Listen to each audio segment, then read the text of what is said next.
ഉറപ്പാണ് ഓന് പുറത്ത് നല്ല വമ്പൻ സപ്പോർട്ടാണെന്നൊക്കെ. ബിഗ് ബോസിനകത്ത് ഈ ആദിലും നൂറും ഉണ്ടല്ലോ, അക്ബറിനെ കുറിച്ച് പറയാത്ത കുറ്റങ്ങളില്ല. ആ വീടിന്റെ എല്ലാ മൂലയിലും കുത്തിയിരുന്ന അക്ബറിനെ കുറിച്ച് പല രീതിയിൽ ഈ പെൺകുട്ടികൾ സംസാരിച്ചിട്ടുണ്ട്. അക്ബർ ആദ്യ പാട്ട് പാടി ആൾക്കാരെ കയ്യിലെടുത്തിട്ടുണ്ട്, അതുകൊണ്ട് ജനങ്ങളുടെ സപ്പോർട്ടുണ്ട്. അതുപോലെ ഉമ്മാനെ കുറിച്ച് പറയുമ്പോഴും ഉമ്മാന്റെ സ്റ്റാറ്റസ് പറയുമ്പോഴും ആൾക്കാരെ കുറച്ച് സിമ്പതി നേടും, പാട്ട് പാടിയും സിമ്പതി നേടും എന്നൊക്കെ ഈ പെൺകുട്ടികൾ പലതവണ പറഞ്ഞിട്ടുണ്ട്. എന്നിട്ട് ഈ പെൺകുട്ടികൾ അക്ബറിനെ കുറിച്ച് മാത്രമല്ല, അനീഷിനെ കുറിച്ച് പറഞ്ഞിട്ടുണ്ട്, ഷാനവാസിനെ കുറിച്ച് പറഞ്ഞിട്ടുണ്ട്, അനുമോളെ കുറിച്ച് പറഞ്ഞിട്ടുണ്ട്, നിവിനെ കുറിച്ച് പറഞ്ഞിട്ടുണ്ട്. ഈ പെൺകുട്ടികൾ ഒറ്റയ്ക്ക് ഇരിക്കുന്ന സന്ദർഭങ്ങളിലെല്ലാം എല്ലാവരെയും കുറ്റപ്പെടുത്തിയിട്ടുണ്ട്. എന്നിട്ട് ഈ പെൺകുട്ടികൾ അവസാനം അക്ബറിനോട് പറയുന്നത് എന്താണ്?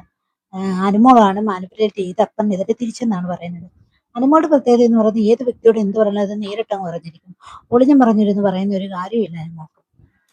അപ്പൊ അക്ബറാണെങ്കിൽ വിശ്വസിച്ചിരുന്ന ആരെയായിരുന്നു?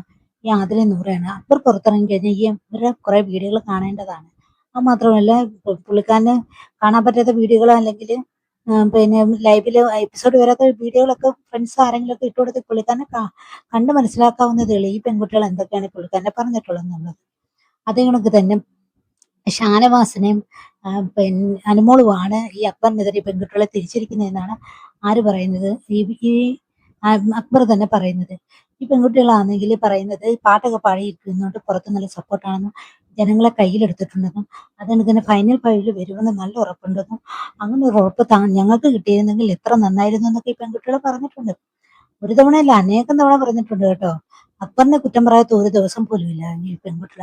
അതെനിക്ക് അക്ബറിനെ നേരെ നോക്കിയിട്ട് ഈ വൃത്തികെട്ടവൻ അക്ബർ എന്ന് എത്രയോ തവണ ഈ ആദില വിളിച്ചിട്ടുണ്ടെന്നറിയാം.